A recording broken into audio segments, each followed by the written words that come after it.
आज हम geometric progression का कुछ टॉपिक लेकर के आए हैं। Relation between A and GM और sum of n terms of GP ये कैसे निकाला जाता है। तो एएम और जीएम में रिलेशन, एएम का अर्थ हुआ अर्थमेटिक मीन और जीएम का अर्थ होता है ज्योमेट्रिक मीन। जैसे कि जानते हैं तीन टर्म एपी में रहता है तो उसके बीच वाला टर्म जो होता है वह एएम कहलाता है और वह दोनों के जोड़ का आधा होता है। अब सपोज कि हम लेट ए और G be AM and GM between A and B, यानी ए और बी के बीच का एएम है और जी ए और बी के बीच का जीएम है। तो यदि जैसे कि हम जानते हैं यदि ए और बी के बीच का एएम है तो ए माने स्मॉल ए, कैपिटल ए और small B are in GP are in AP. यदि ये एएम है ए और बी के बीच में तो ये ए स्मॉल ए, कैपिटल ए और बी यह एपी में होगा और बीच वाला टर्म जो एपी का होता है दोनों के जोड़ का आधा, यानी एएम हो गया ए और बी के बीच का M A plus B by 2। अब ए जी बी जीपी में है तो बीच वाला टर्म जो होता है दोनों के मल्टीप्लाई का अंडर रूट होता है, यानी ए और बी के बीच का जीएम होता है रूट अंडर ए बी। अब हम ए में से जी को माइनस करते हैं तो ए की value A plus B by 2 और जी की वैल्यू हो गया रूट अंडर ए बी। इसका यदि हम आगे सोल्व करते हैं तो A plus B minus 2 root A B और A plus B minus 2 root under A B को हम स्क्वायर के रूप में root A minus root B का होल स्क्वायर अपॉन 2 लिख सकते हैं। और जैसे कि जानते हैं दो टर्म का स्क्वायर यदि चाहे बीच में माइनस हो या प्लस हो, स्क्वायर है तो उसकी वैल्यू हमेशा या तो प्लस होगा या जीरो भी हो सकता है। यदि ए और बी की वैल्यू यदि बराबर है तो इसका value root A minus root B का जीरो होगा, यदि बराबर नहीं है तो चूंकि होल का स्क्वायर इसलिए जीरो से बड़ा होगा, यानी ए माइनस जी बराबर root under A minus root under B का whole square by 2 is greater than और इक्वल टू 0। यदि ए और बी बराबर होगा तो इसकी वैल्यू हो जाएगी जीरो के बराबर। यदि ए और बी बराबर नहीं है तो इसकी वैल्यू हो जाएगा माने root A minus root B का होल स्क्वायर हो जाएगा जीरो से बड़ा। इस प्रकार से ए माइनस बी का वैल्यू हो जाएगा जीरो से बड़ा या बराबर, यानी A minus B greater than equal to 0। अब यानी A is greater than equal to G, यानी ए का वैल्यू माने अर्थमेटिक प्रोग्रेशन में एएम का वैल्यू जीएम से बड़ा या बराबर होगा। यही रिलेशन था एएम और जीएम के बीच। तो एएम इज ग्रेटर देन और इक्वल टू जीएम, यानी A is greater than equal to G. Sum of n terms of GP, जैसे कि पिछले वीडियो में एपी का सम का ऑफ एन टर्म बताए थे, इस प्रकार से जीपी में भी एन टर्म का सम होता है। तो सपोज करते हैं let A be the first term of GP and R, यानी C R is R. C R को बोलते हैं common ratio, common ratio of GP is R. इस प्रकार से जीपी का ये फॉर्मेट हो जाएगा A R square A R की, यानी first term A, second term A R, third term A R square dot dot ऐसे करके nth टर्म हो जाएगा ए आर की पावर n माइनस 1।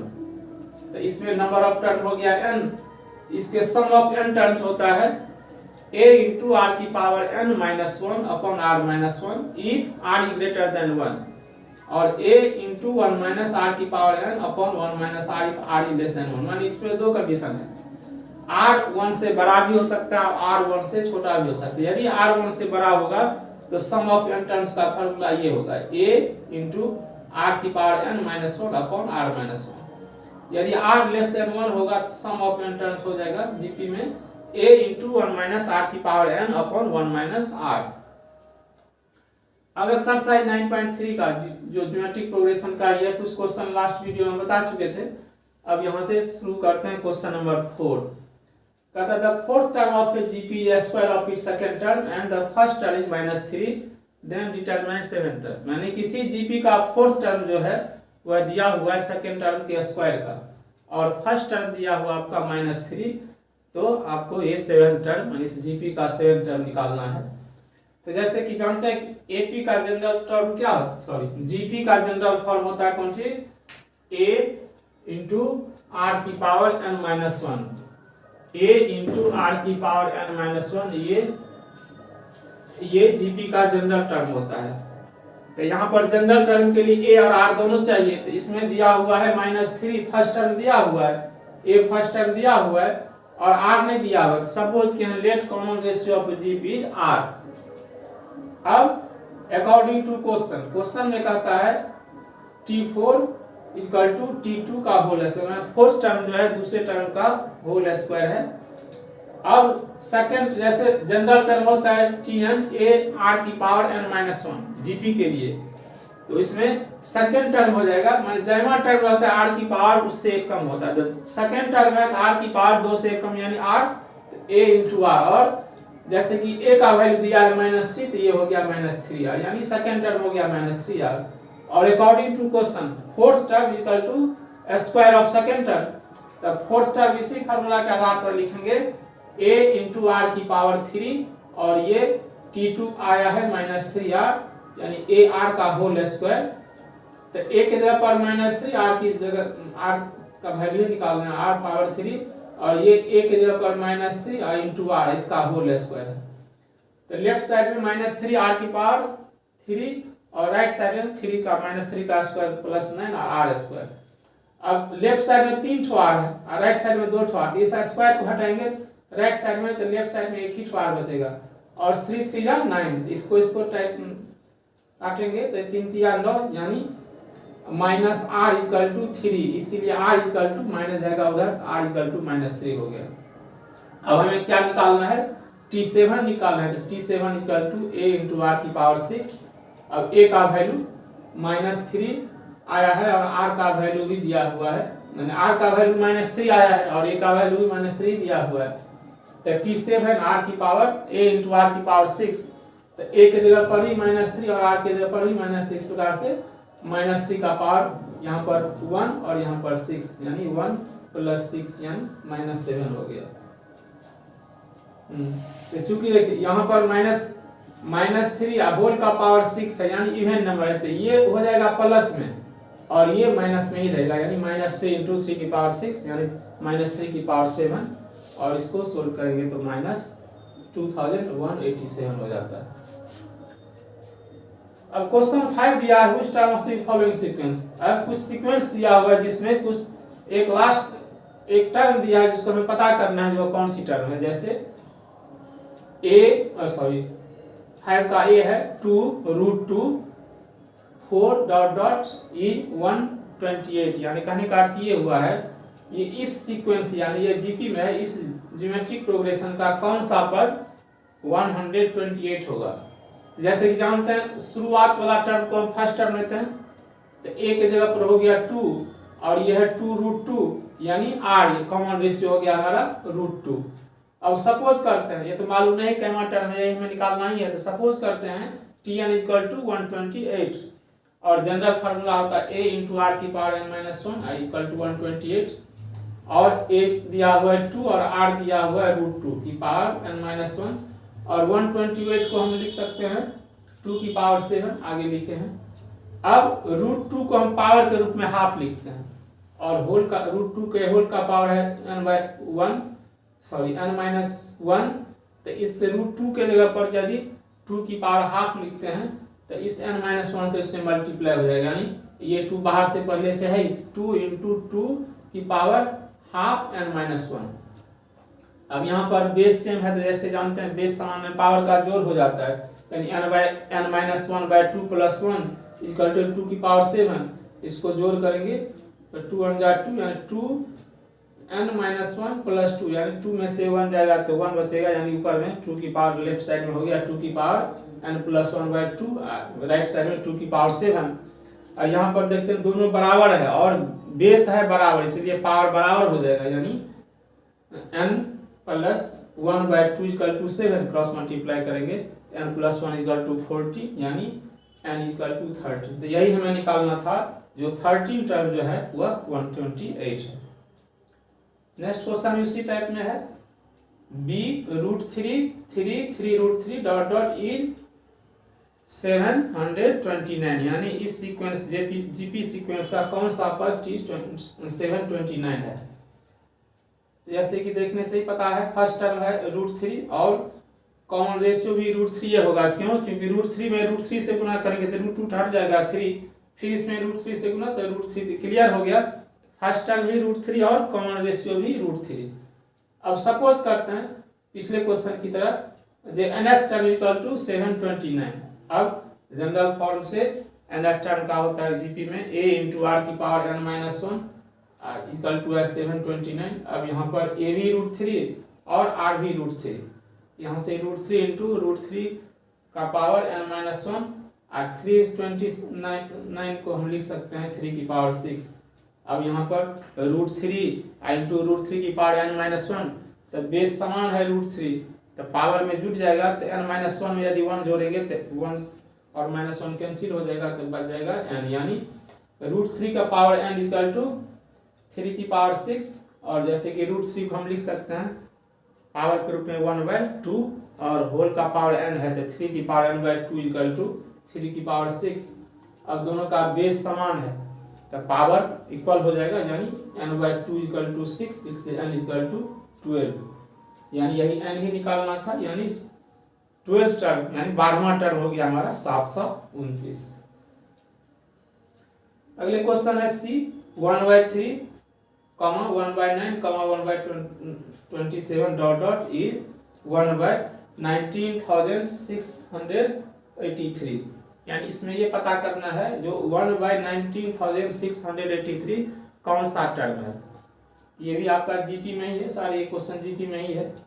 तो फर्स्ट टर्म हो गया 1/3 और 1/3 में 1/3 से मल्टीप्लाई करते हैं तो 1/9 आ जाता है, फिर 1/9 में 1/3 से मल्टीप्लाई करते हैं तो 1/27, यानी फर्स्ट टर्म भी 1/3 और r यानी कॉमन रेशियो भी 1/3।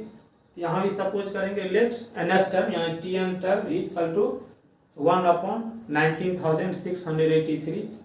अब ये जनरल फॉर्म है a r की पावर n-1। अब a के जगह पर भी 3 और r के जगह पर भी 3, 1/3 इंटू 1/3 की पावर n-1 इक्वल टू, इसको पावर के रूप में लिखते हैं तो 3 की पावर 9 हो जाता है, यानी 1/3 की पावर 9। अब यहाँ भी बेस समान है, पावर जुट जाएगा, 3 की पावर n-1 और +1, 1 और -1 कैंसिल होकर के 3 की पावर n बचेगा, तो 1/3 की पावर n इक्वल टू 1/3 की पावर 9, इसीलिए n इक्वल टू 9 हो गया, यानी 9th टर्म यानी नामा टर्म हो गया आपका जो निकालना था 1/19,683। नेक्स्ट क्वेश्चन है question number 6, for what value of x the numbers -2/7 x -7/2 r in GP. मान इसमें कहता है 3 टर्म्स दिया हुआ है सीक्वेंस में, -2/7 x और -7/2। इसको जीपी में होने के लिए x की वैल्यू क्या होगा। जैसे कि हम जानते हैं यदि 3 टर्म जीपी में होता है तो बीच वाले टर्म का स्क्वायर दोनों के टर्म के प्रोडक्ट के बराबर होता है। तो यहाँ पर यदि -2/7 x, -7/2 यदि जीपी में होता है तो x² इक्वल टू साइड वाले दोनों का मल्टीप्लाई, यानी -2/7 मल्टीप्लाई -7/2, तो 2 से 2 कैंसिल, 7 से 7 और माइनस प्लस, यानी x² इक्वल टू 1, इसीलिए x इक्वल टू +-1।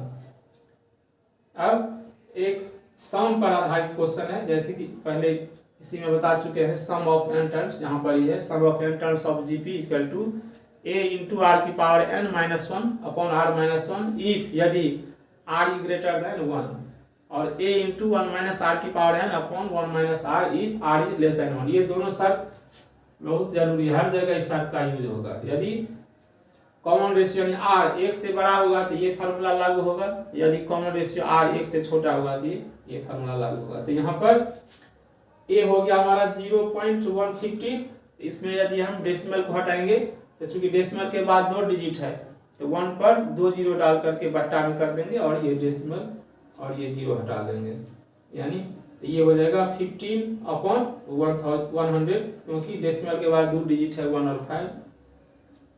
और अगला हो जाता है, देखते हैं 1 डिजिट बढ़ता जाता है दशमलव के बाद, तो यानी r हो जाएगा 1/10, क्योंकि ये हो गया हमारा 15/100 और अगला टर्म हो जाता है 15/1000, यानी 100 में 10 से मल्टीप्लाई करते हैं तो 1000 हो जाएगा, और 100 भी नीचा में और 1000 भी नीचा में, यानी 5/100 में 1/10 से मल्टीप्लाई करेंगे तो 5/1000 होगा। यानी इससे क्लियर हो गया, r हो गया हमारा 1/10। और अब ये पता करना पड़ेगा कौन शर्त लागू है। इसके लिए देखना होगा जो r जो है 1 से बड़ा है कि छोटा है, तो 1/10 1 से छोटा है। और यहाँ पर देखते हैं अप टू 20 टर्म्स, n के जगह पर हो जाएगा 20। अब Sn का जनरल फार्मूला है r लेस देन वाला 1 के लिए a इंटू 1 माइनस r की power n upon 1 minus r। तो n के जगह पर 20 देंगे और a के जगह पर हो गया हमारा 15/100, तो 15/100 ब्रैकेट 1 और r के जगह पर 1/10 होगा होल की power 20 upon 1 minus r, 1 minus 1/10। अब हम 1/10 को हम लिख सकते हैं 0.1। तो इसके जगह पर हम 0.1 होल की पावर 20 है, तब 0.1 की पावर 20 हो जाएगा। और नीचे में 1 माइनस 1/10, इसका सब्ट्रैक्शन करेंगे तो 10 माइनस 1 यानी 9/10, ऊपर में 15/100। अगला स्टेप में 15/100, चूंकि नीचे में है 9/10 तो ये ऊपर जाएगा तो उलट जाएगा और मल्टीप्लाई का चिन्ह हो जाएगा, यानी 15/100 मल्टीप्लाई 10/9। तो ये 10 से ये कट जाएगा, 10 10 जाएगा 100, और ये 3 से कट जाएगा, 3 5 जा 15 और 3 से जा 9, फिर 5 से ये 2, ये भी कट गया। तो नीचे में बचा 2 और 3 और 1/6 इंटू 1 माइनस 0.1 का पावर 20। इस प्रकार से ये 20 टर्म के सम निकल गया।